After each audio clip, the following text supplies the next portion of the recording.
Hi, Erin. It's such a pleasure to have you as my podcast guest today. Hi, thank you for having me. It's so exciting to be here.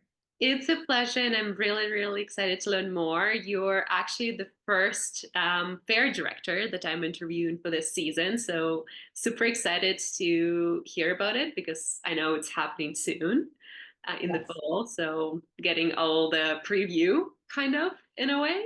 But before we dive in, we will start with a few warm up questions that I have for every show. So, if you can meet any artist from history, who would it be and why? Yeah, I thought a lot about this one actually. And I have this sort of very strong theory about not wanting to meet your heroes. Good one. So I like sort of maintaining the mystique. So I'm gonna pivot a little bit. I think instead of meeting an artist, I would like to meet a collector and someone from the art world in the past. I would love to have a conversation with Peggy Guggenheim. I think that would be so fun. So yeah, obviously not a specific artist, but I think then you'd hear about a lot of different artists, but also just someone who's really influential and doing something a little more similar to, I'm not an artist, I'm not a creative myself. So obviously I don't have the means or connections that she does, but it would have been really interesting to just hear her stories and It's what a her life good was way to think about it. Like, I will, after this podcast, sit and write down my names. Like, I just spoke like. with someone who started as a dealer in 1960s. So for him, the art market was so different and collectors were just establishing. So Yeah, it's such a thing to think about like people like 20, 30 years ago, how they were collecting and the mindset yeah. and the passion they had. Yeah, and it's just, obviously her journey was very her connections were very personal, sometimes very personal. But like I think she obviously did have a lot of passion and emotion in what she was doing. And I think that there's a lot to be said for that. So I think it would be really interesting to hear what she had to say. Absolutely. And then if you can own any piece of art and price is not an issue, what would it be and why? I think I would love to own like a very large sculpture by Wangechi Mutu. I the Storm King installation, I guess now it's a couple of years ago.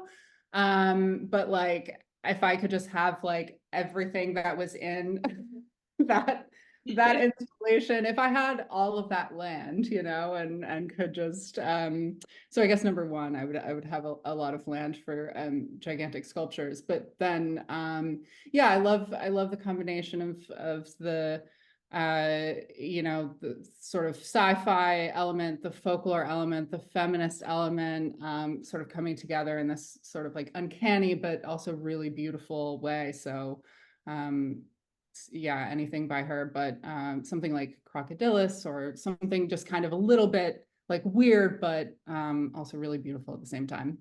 Love it. And I have no doubt that you see a lot of amazing art during the show. But what Yeah. are some unexpected places you've encountered great art at? Yeah, I think this is an interesting question too, because I think for me, it's not so much that I like have a lot of moments where I don't expect to see great art, but more that like I find myself in situations where like I knew I was going to see art that day, but I didn't expect to like have such a lasting impression of what I saw, or I didn't expect that experience to stay with me like it did. So like some examples, I guess in the last few years, my company is UK based. We went to the UK for our company conference a few years ago, and I went up to spend a few days in Edinburgh. I decided to go to Jupiter Artland. I thought it was going to, this is like a sculpture park there. It's sort of similar to Storm King, which I just mentioned. So I think, I thought I was going to spend like an hour or two there. I ended up spending a full day. It was beautiful and just this like very like idyllic place. So really amazing art, but also just like a really nice setting.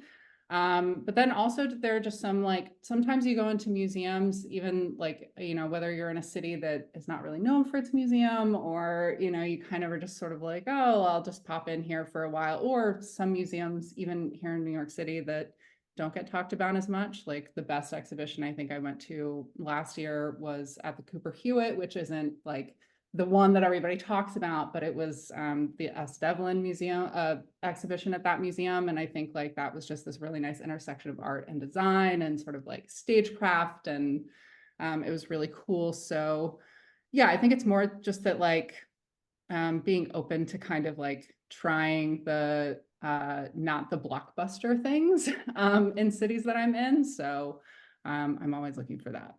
Yes, that's a really great advice for anyone like going to a new place, town, city, country, whatever it is. Like look as much as you can to see what you like, but also to small galleries that might not Yeah, be even on the radar in that place. yeah. And Find then jewels. when we talk about iconic and timeless pieces, what do you think are the main categories of those? Yeah, I think for me, I'm very like I react very immediately to whether I like something or not. So I think what I would say is something that is I don't know, maybe something that's like related to the human experience is going to last a little bit longer than something that's very like rooted in like a like a very temporal, like political or historical moment, which sounds a little bit like duh, but I think, the that like, you know, those sort of broad human emotions that art can elicit that everybody can relate to and then make them very personal and specific to themselves, those are going to last much longer through time because they're never going to get old, so it's like I just want something that I kind of look at and I'm sort of like, oh, this makes me feel wistful or whatever that emotion is that kind of that everybody has felt and can relate to. So something that can be interpreted in that way. So I don't know if that was a super specific answer, but Yeah, so um, like the thing that art makes you feel in general, no matter where you go to galleries, museums, any places you see art, a lot of people say, oh, like I love it, or I don't understand it. It's all the same thing. It made you feel something, it evokes something, it made you think about something. So that's the beauty of art in general. yeah, definitely. I just I like when I go to a museum or gallery with someone and we if I ask them what their favorite things are and our favorite things are the total opposite things in the room. Those are my favorite experiences because we're obviously reacting to very different things, and that I always find that to be the most interesting kind of interaction that I have. So because then you kind of if you ask them to explain it and you explain your side, then it's sort of like we probably didn't convince each other because it's a feeling, like how can you convince somebody of a feeling? So yeah, I think the works that are most timeless or iconic are the ones that are making pretty much everyone feel that thing. And that's really, really hard to do. So that's why uh, you know, that's why they're iconic, I guess. Yeah, so true. And I read in one of your interviews that you knew right from the beginning, from your childhood, that you wanted to be in the arts, right? Can you tell us more about your time growing up? Yeah, my mom and my sister are both very creative. They grew up with both of them having like crafts days. They would have like art and craft days, and they would both paint or sculpt or do collage, whatever they were doing. And I was always encouraged to do those things with them. But I'm a perfectionist. I'm very logical. I'm very rational. I'm very math brained. And so I would find a lot of like stress in the process of making. But I loved being around them while they created. So I think for me, it was just sort of this like realization, like something clicked when I, as growing up, we also used to go to the local museum a lot. My dad would take us. Um, And so I just kind of was like, oh, I see all these people working here, but like some of them aren't artists. And so there's a path for that. So I think as I got more into it, I was just sort of like, there's plenty of room, plenty of space. Creatives need people like me to also like do the event planning and the budgeting and the, the logistics and the whatever. So operations, and I that's what I enjoy doing. So if that's what sparks joy for me and it can help the people who are creating and are making art, then and I get to be around it, then that's great. So yeah, and it's been a great time ever since. So I feel really lucky. I agree. We wear a lot of hats in the industry. We do a lot of things. So you did bachelor's in art history and then master's in museum studies and worked in a few organizations like Christie's, Phillips Auction House, and a gallery in the States. Can you tell us more about those experiences and how they formed you? Yeah. Yeah. So kind of like I mentioned, my experience is really on sort of like the operations side or administration side, finance side. And I think starting an auction, starting with my position at Christie's, was probably the best training that I could have had. Starting an auction is great because you get a very fast-paced environment, but it's also very structured. So you get to see sort of I mean, first of all, you're seeing world-class art all the time. So you get a great education that way, but then you also sort of get this fantastic education in how a well-oiled machine runs in the art market. And I think that builds a great foundation. So it sort of also puts this, it instills this sort of value system of like, high quality work at that fast pace. And so I think starting there while I was still in grad school was kind of the perfect route for me. In my master's program in museum studies, I realized pretty quickly I was the only pro market person in my cohort. So I was like, okay, maybe museums aren't for me. I enjoy this route more. So I stuck with auction and I really, really enjoyed it. But yeah, I think as time went on, I realized that the part of the market that I'm working in now with affordable art fair is really where my passions lie. And so I'm excited to be able to do that. But I think with all of those operations and finance and administration jobs, I really learned the pieces of the puzzle that help you in those like foundational parts of like, again, budgeting, planning, operations, which sound very boring, but I think are really the most important parts of pulling a big event like this together. So those parts, kind of came more easily than some of the more creative parts that we do now. So Yeah, and I think it's really important to talk on this podcast. And I think this is for all the emerging industry professional listening, that it's very important to understand where you want to go in the industry. There are so different ways for you to succeed and work at different places. Like I had the same feeling. I did master's in curatorial studies and I was mhm. the only one working in a commercial gallery at that time. And I'm like, I'm selling works for money. It was so fun. Like, yeah, we want to curate in museums, and like it was such a different like dynamic between us, and like I knew right away where I want to be. So Mhm. maybe for everyone listening, what advice would you give when they see like an advertisement for a job that they were dreaming of, and how not to feel like I'm not enough? Yeah, I mean that I've certainly been lucky enough to work in a couple of positions that I'm not sure I would say the job description exactly matched my skills at the time. One is the job I'm in now, and the other is I would say like another big leap I made was when I worked in commercial finance at Christie's. I don't have a background in finance, so I really learned on the job, and I think my top pieces of advice would be like for that job, particularly the one in commercial finance, that one I just came into very humble, honestly. I came in very like You know, that was an internal move, which was great. So I knew the company really, really well. I knew sort of the connections that I needed to have sort of in the different departments to be able to manage the different deals that we were working with every day. But what I didn't know was finance. So it's sort of like, that's a hard skill though. So I think, you know, when I was interviewing for the job, that was kind of what I understood. I understood my strengths and weaknesses.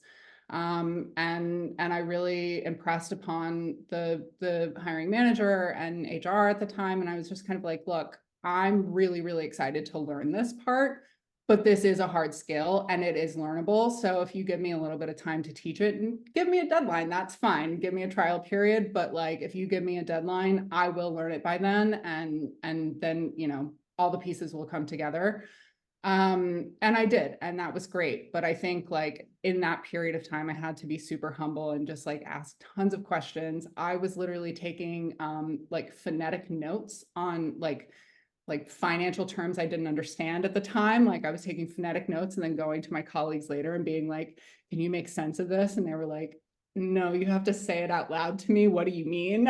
And so like, it was, you know, you kind of have to just be like, meet them where you're at that time.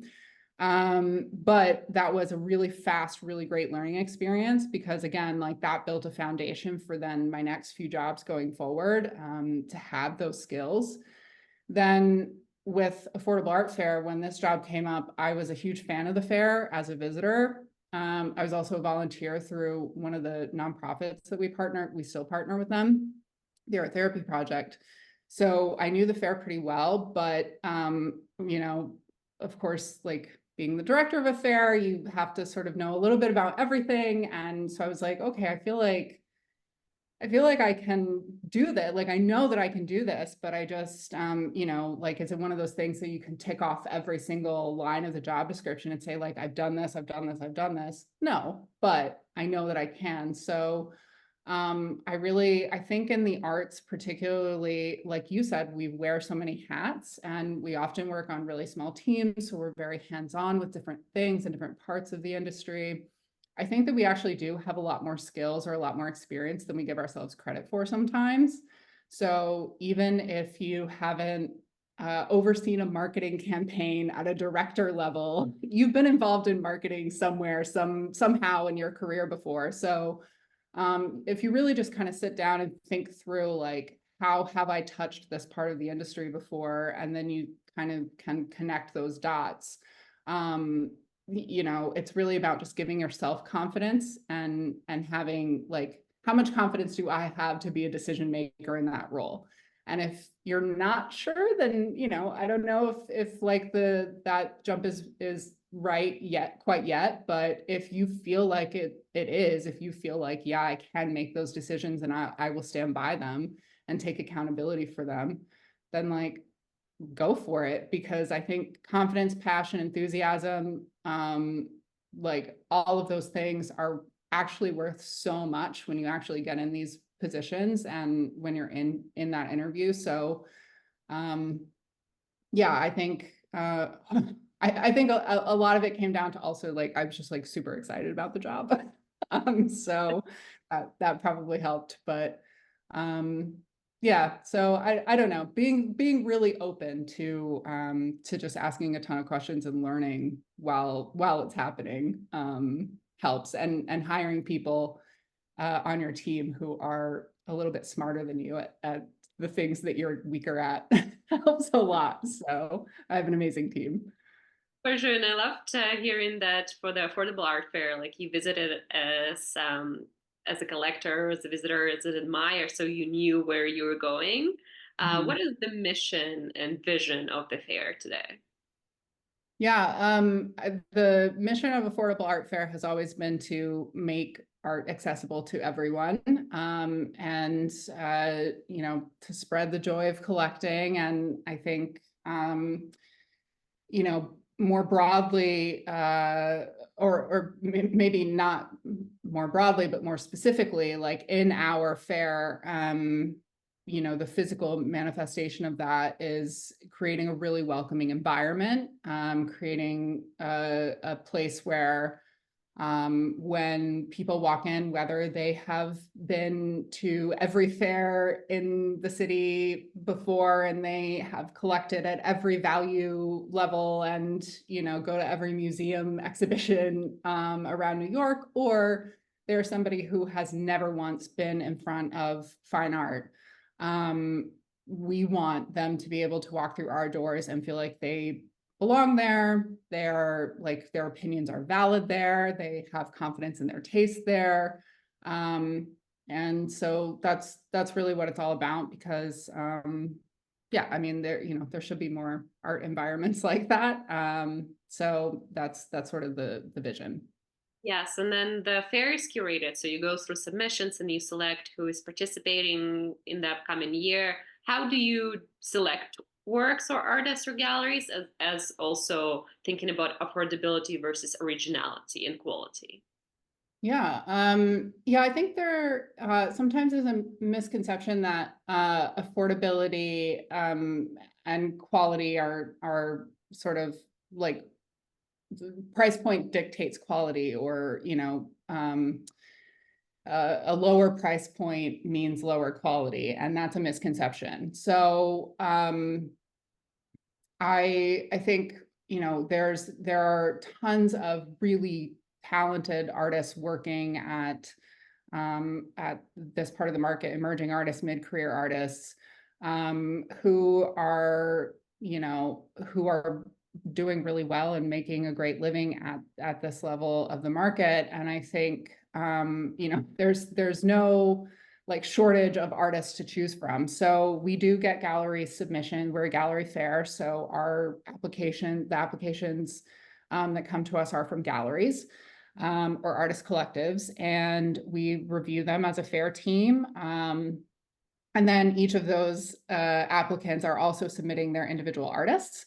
So we're reviewing upwards of 400 artists every edition, and looking through all of those artists, we're really looking for obviously quality, but we're also trying to balance across a whole floor plan to give a little something for everyone. Give our audience a really nice diverse selection for a wide range of tastes. Yeah, I think I don't know. It's hard to answer that question, because there's so many artists to choose from who are working at such a high quality that where their work is within our price ceiling, which is $12,000 or under. That balancing affordability and quality is really not difficult for us. So sorry that it's not more of an interesting answer, but that's just the truth. But I think you're doing a really great job, because last year I participated in the New York Expo and was, I think, after a week after the Affordable Art Fair. And so many visitors who came to Expo were telling us like, oh, we went to Affordable Art Fair. We love the fair in general. Like we collect all the time. They were also like, it's people going through fair to fair. So it's kind of like we've heard really positive reviews Oh, I about love that. the fair. So how do you try to cultivate the sense of community between gallery showing, but also people coming to the fair? Yeah, I mean, for the audience, I think it sort of goes back to that very welcoming environment, that very like come as you are vibe. And I think we do that. And I should also say, like, the team, we all go to the other fairs in the city as well, and we love them. But we do want to differentiate ourselves in this way, because that is our vision and it's our mission. So I think, it goes everywhere, every part from sort of just like the colors we use to the music that we put on, which is usually curated by me. It's just things that I like or think people will enjoy while they're browsing art. And we want the whole environment to feel very, just very like fun time. Like we want it to be a fun time. We want it to be low stress. We want it to be enjoyable for families and people on dates. And it's just I think it feels a lot more approachable as well in the way that our galleries sort of tailor their sales approach at this fair versus other fairs. And we do coach and work with galleries who are coming to our fair for the first time or are newer to our fair. But that is something that I really notice at Affordable Art Fair that's unique to our fair. That's that the galleries are really great at being very friendly, being very open to speaking with visitors. And again, that's whether they are, you know, definitely going to buy or just kind of like curious to learn a little bit more. And I think that that's special because, again, like you never know that person who's just kind of curious and asking a few questions to learn a little bit more about an artist. That's your collector of tomorrow or 5 years from now, or, you know, it's like if you have a great experience at this particular edition, that could foster a love for art fairs, galleries, whatever, you know, museums, whatever it is. And it's like, I think that that's an ethos that Affordable Art Fair really takes to heart. And so that does foster a sense of community and just like, this is something we're all building, which the galleries understand. And so that kind of brings them a little closer together.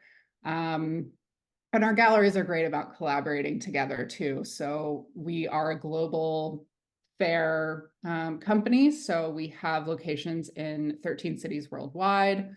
So you will see some of our galleries start collaborating with one another, where like a US based gallery will sort of see a European gallery at one fair and say like, oh, our artists are sort of similar. I'll be happy to start, you know, working with your artists if they're interested in building an American, you know, collector base. If you work with my artists to build a European collector base, and they'll sort of start like collaborating in that way. It's really nice to see it sort of grow outward. So yeah, it's a lot friendlier than a lot of places in the art world I've been before. So it's really nice. Yeah. For sure. And I feel like with the Affordable Art Fair, a lot of galleries come back to it. Like I was speaking to the founder of U Gallery, and they were doing Affordable Art Fair for 8 years in a row until they shifted their marketing strategy, the way of sale. So, how would you recommend galleries to set themselves for success with any fair they do? Yeah. The first piece of advice, I talked to a lot of prospective galleries, and my first piece of advice is always to visit the fair if you can in person. Seeing a fair in action before you go, especially at like, if you can go a couple of times at like peak time and then a little bit of like an off peak hours, you really get the sense of who's the audience for this fair. What is the kind of like aesthetic of the fair that seems successful? What are the collectors who are coming to this fair really drawn to? So I always recommend to visit at the fair and take really meticulous notes if you can, be an observer. I think that's really the best preparation you can do. If you're not able to go in person, obviously, you know, if you're far away, I understand. But I do think, you know, the sort of that preparation piece is key in terms of sort of like, I'm always happy and available to have those conversations with people of like, what, you know, let me talk about my artist selection with you, Erin. Let me talk about sort of like what has been successful at your fair before, and like what styles do your audience respond to well. And I think I would hope that most fairs are probably really happy to have those conversations, I would think. And you know, I love when galleries come to us interested in the fair with a list of those questions, and also with kind of specific questions about stand design, and kind of like, how would you recommend us setting up our furniture, or like, do you like storage in the stand or outside of the stand, or whatever, you know, those kind of specific questions. It's like, okay, you're really envisioning yourself in the space and selling in the space and interacting with collectors, and that means that you're really thinking through each piece. So I think that that sort of exercise, that thought exercise of going like all the way through it, helps galleries set up for success. And yeah, again, just asking a lot of questions and talking to galleries who have done the fair before, if you can, or have, looking at most fairs have their gallery lists from the previous year up on their website still. So if you can reach out to one that, especially one that's like geographically close to you, or might, you feel is sort of aligned with your programming a little bit, or, something like that, who might have a similar experience to you preparing for that fair. I always think it's great to hear from the horse's mouth what the experience is like. Um, so yeah, that's kind of usually how I have those conversations with prospective gallerists. Yes, and you mentioned peak hours and then slower times. As a visitor, when do you usually recommend people to go? Like maybe they will go several times, but if you're someone new and excited to collect art, which Yeah. days, what times will be? Um, I think this is always a fun question because it really depends on what the collector is looking for, what experience they're looking for. We have several different programs, so it's kind of like, what experience are you most interested in? And I like to learn a little bit about the collector and what they want. Like if you're a person who's like, I have extreme FOMO. If I don't get my first look, if I'm not the first person to see all of this stuff, then, like I'm going to feel like I missed out on the best stuff. You got to come opening night. You have to, like, things are literally like, our fair has a complimentary wrapping station, so you can actually carry out the things that you've bought wrapped up for you that day. So, hundreds of artworks leave every single day from the fair. So it's like, if you're that person with FOMO, you got to come opening night. If you are interested in having, a nice quiet time to like browse when nobody's really around, like, hopefully you can sneak away from work and come on a Thursday or Friday afternoon. It's a little bit quieter. And that's true of pretty much every fair, the weekday afternoons are usually a great time to get like one-on-one attention with gallerists. Um, and the weekends are really buzzy and like, a little bit like they're a little bit higher energy. And so, if you're a person who's like, I want programs for my kids so I can really like do a family outing. It's like, great, we have that on Sunday. But if you want a date night, we have that on Friday night. It's like, great. But I have to know a little bit about the collector and what they're interested in. And I think, and our gallerists also, we talk about this with our gallerists too, like, who do you invite on which night and everything, we hope that we offer something for everyone. Yeah, So. that's very nice to hear. And then for someone who is new to go into art fairs and they don't know how to approach galleries, what are you do and don'ts about like talking to galleries?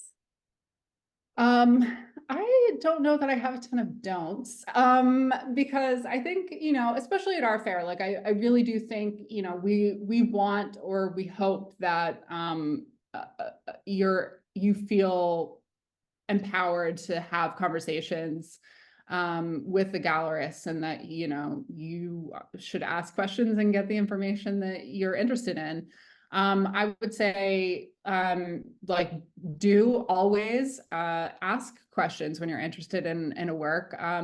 I, even having been in this industry for 11 years, I still feel intimidated sometimes when I'm at certain fairs to ask the gallerist about more about the artist or about the pricing or whatever. So I know that feeling very well even now. So I fully understand it. But I do, again, I do think that's a great unique thing about affordable art fair, is that I have never felt that or experienced that feeling at affordable art fair, even before I worked here.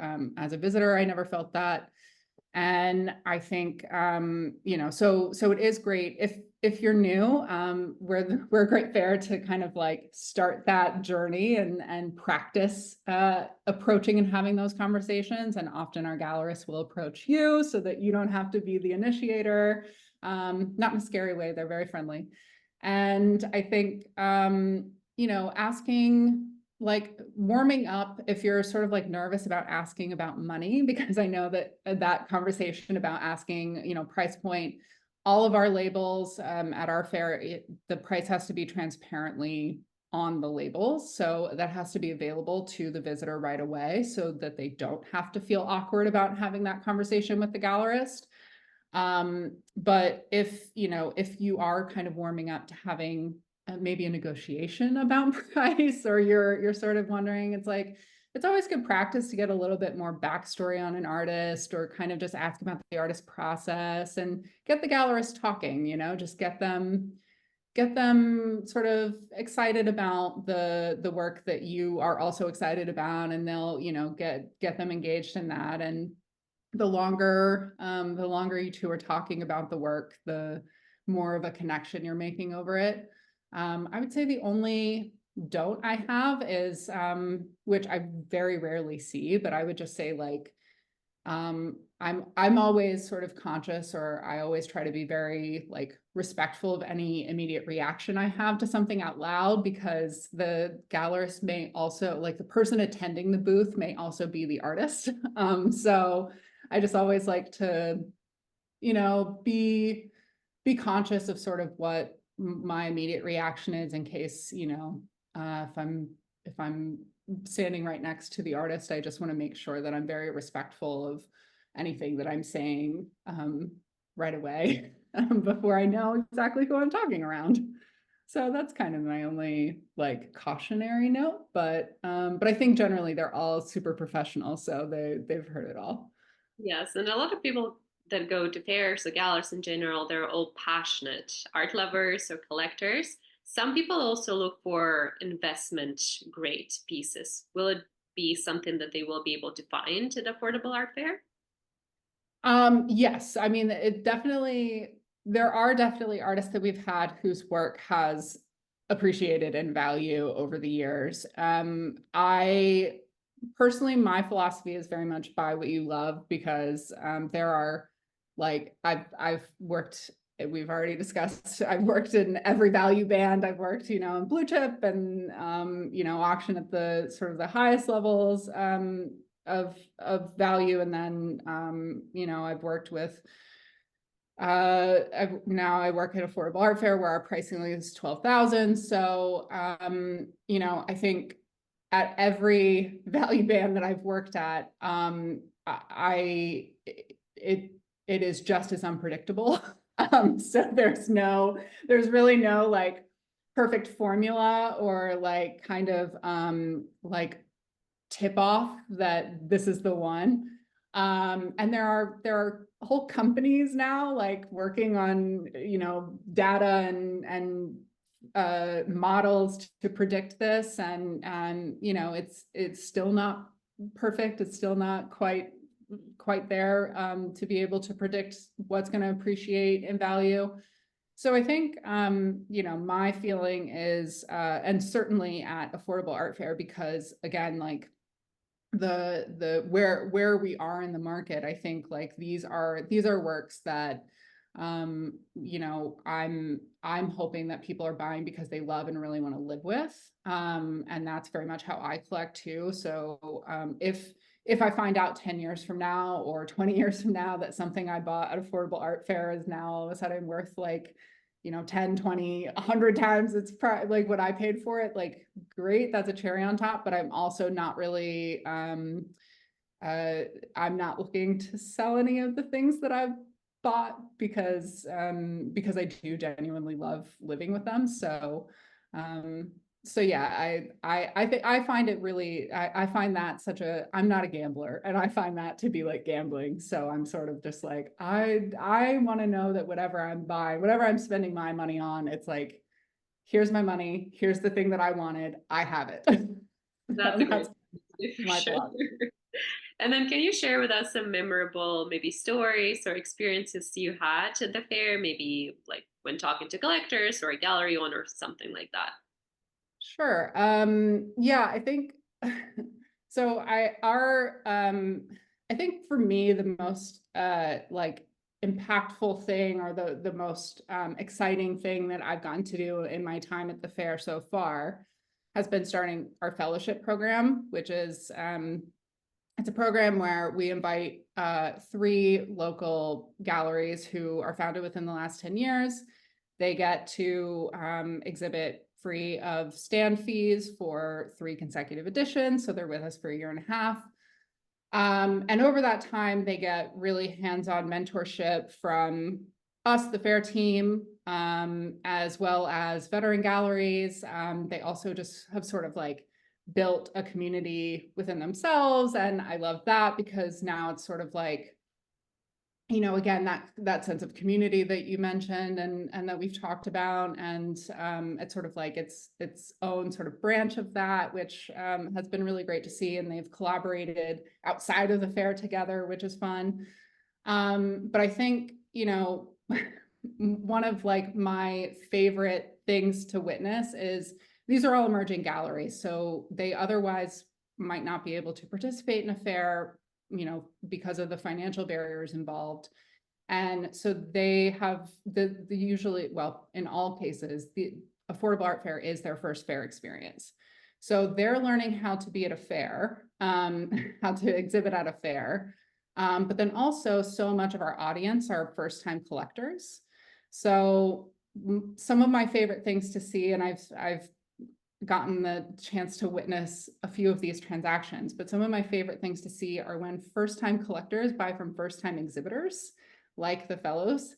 So you get to just see like it's like the most genuine joy on both sides. And it's like that just is like, oh, that's what Affordable Art Fair is for. That's everything that we're aiming to do, is just to like start the journey on both ends. And it's like, so I think Established Gallery is one example. They were our first fellow, and they've actually graduated now. So they're graduates of the program and still exhibiting in the fair this edition, but out of the fellowship now, and I'm very excited for them.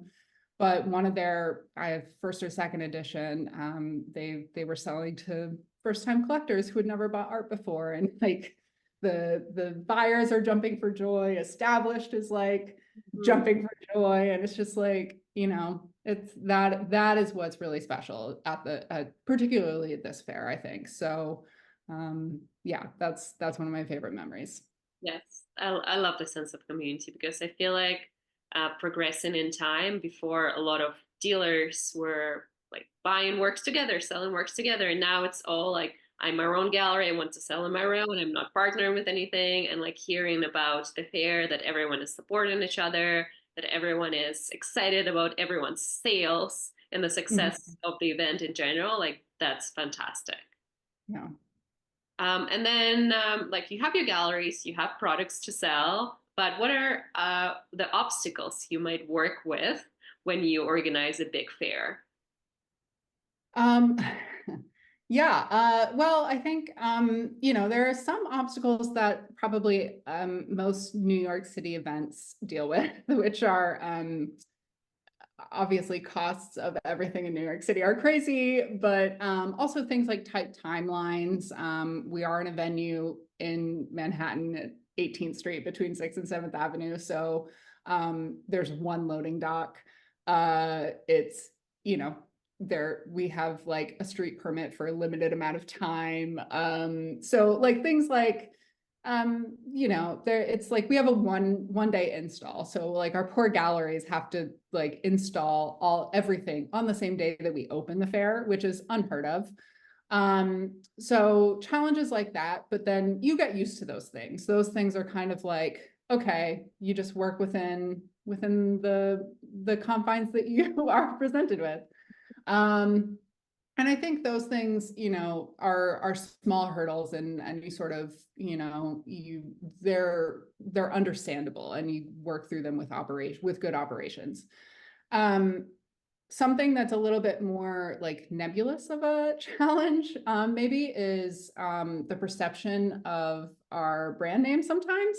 So I think, you know, going back to just sort of that misconception that affordable might have also some connotation about the quality. And so I think, you know, it's gotten, I think I've been having a lot less conversations about this in the past year and a half than maybe like the first year that I was here, you know, started. But I think that, you know, I think that it still exists. And I think that there's like, you know, it takes sometimes people just coming for the first time and seeing it in person and being like, oh, okay, I see now. It just means that like I could go home with something today, and that's all that means. And you know, it doesn't. There are really amazing artists doing really high quality work, and they those works are affordable to me, and so I think it's just kind of like getting over that hurdle sometimes. But I think that, you know, like I said, I think that I've been having those conversations a little bit less and less, which is great because I think that that means that hopefully we're doing a good job of spreading the word. Yeah. So. What people can expect in the upcoming fair that is happening in the fall? Yeah, so this fair we have 77 great galleries, which we're very excited about. They're from all over the world, local, national, international.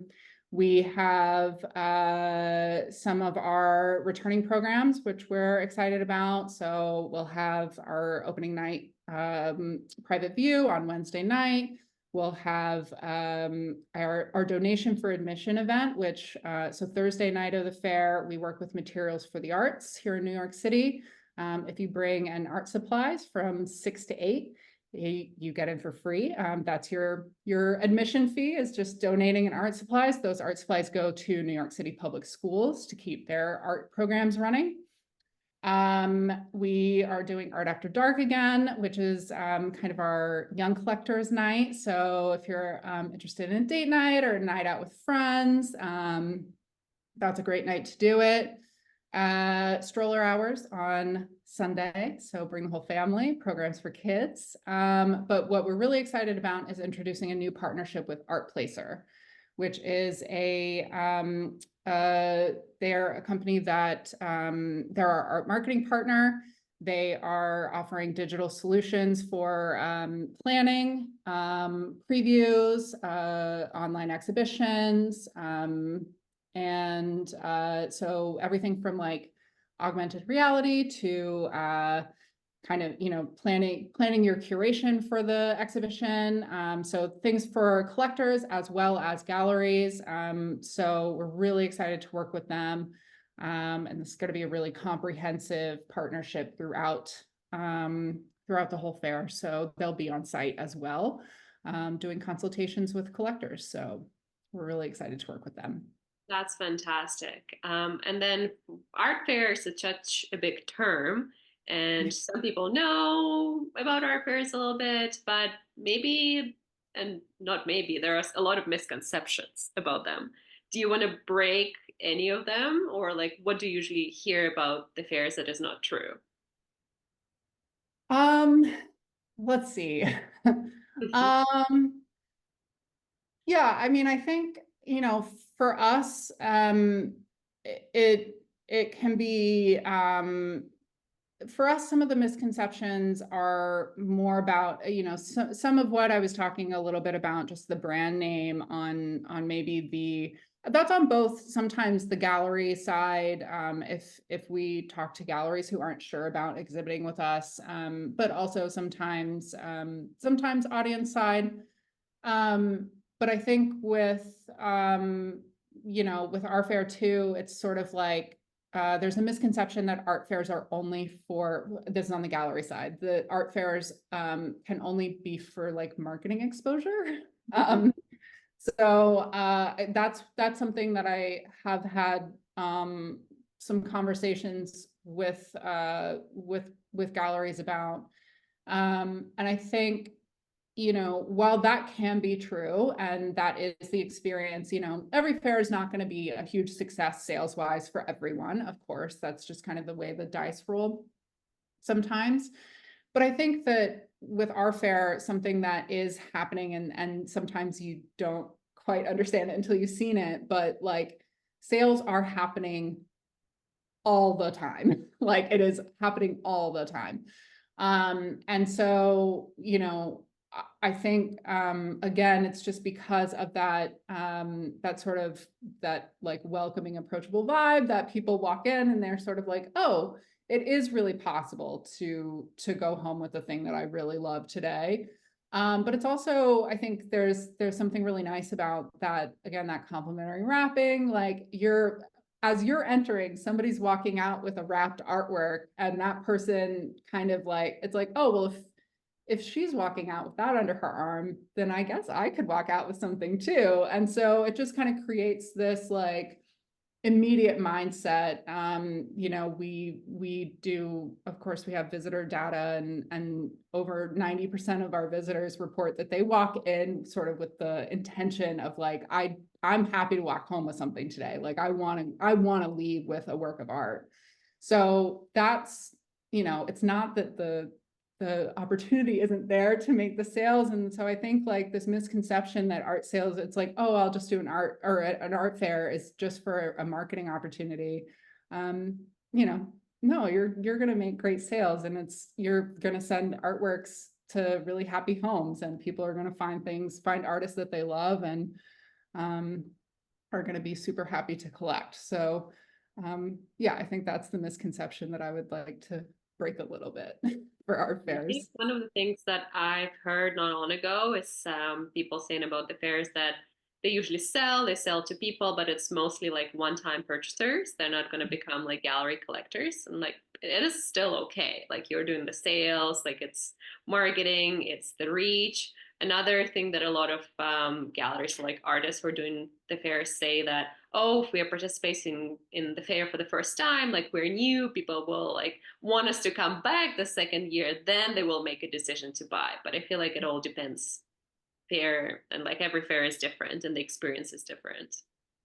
Yeah, and that's an interesting point too about one-time purchasers, or like not becoming gallery clients. It's it's interesting because it's a real mix at our fair. Like we have, so 55% of our audience is returning audience every time, and 45% are new. But I always talk to galleries about that as like, that's a huge strength, because again, affordable art fair is, our mission is to be the best entry point, right? Like we want to be approachable, we want to be accessible. So so that 55% that's returning every time, if we have, you know, say we have 12,000 people at the fair, that's great. That's thousands of people who are coming every time. That's fantastic. Those people are returning. They're seeing your gallery, they're returning, coming back. They're seeing the artists that you're presenting, you know, maybe you know, every couple of editions. Great. But those 45%, it's like, okay, great. 5,000 people are new to the fair every time. So those are fresh, new faces that like could convert to collectors today that, you know, you've never had exposure to before. So I think that's one of our biggest strengths, is just that that's, you know, that's the audience that we really aim to reach, is those people who are art curious but haven't quite gotten into art collecting yet, but they just needed an environment like this that made them feel comfortable to do it. So so yeah, it's like, you know, you might not think that they're going to become those like return or gallery collectors, but have a little faith. Though, you know, we just need to make them feel like there's a place for them, and then, you know, they will return. So that's what we're aiming to do. Of course. And then for everyone listening, where they can learn more about the fair, where they can get tickets and everything. Yes. So you can get tickets on Eventbrite through our website, which is affordableartfair.com. And you go to the fair dropdown, New York. And our fall edition is September 25th through 29th. So please come and see us. It'll be a great edition. We're also on Instagram, so you can follow us there and get all of the latest information.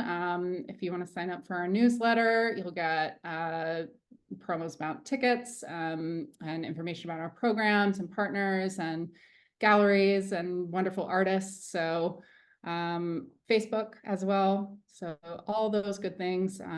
But yeah, definitely follow along with us, and hope to see you September 25th through 29th. And for every industry professional, galleries listening, when is the next one, or when they should apply for an upcoming shows? Yeah, sure.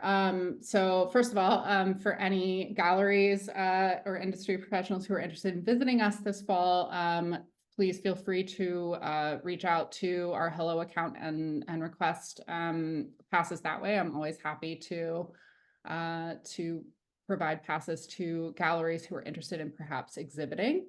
And for our next edition, it'll be March 19th through 23rd of 2025. Our application for that is open with a due date of November 22nd. And you can find that application online as well at our website, and it'll be our New York spring page instead of our New York fall page. So Wonderful, Erin. It's been such a pleasure speaking with you today. Thank you so much cool. for sharing your experience, your encouragement, and details about the fair. I wish that the fair will be a great success, as always, and Thank you so excited much. to look at it virtually. I will be away, but hopefully next year I will visit it. Yeah, that would be great. Thank you so much. It was such a pleasure.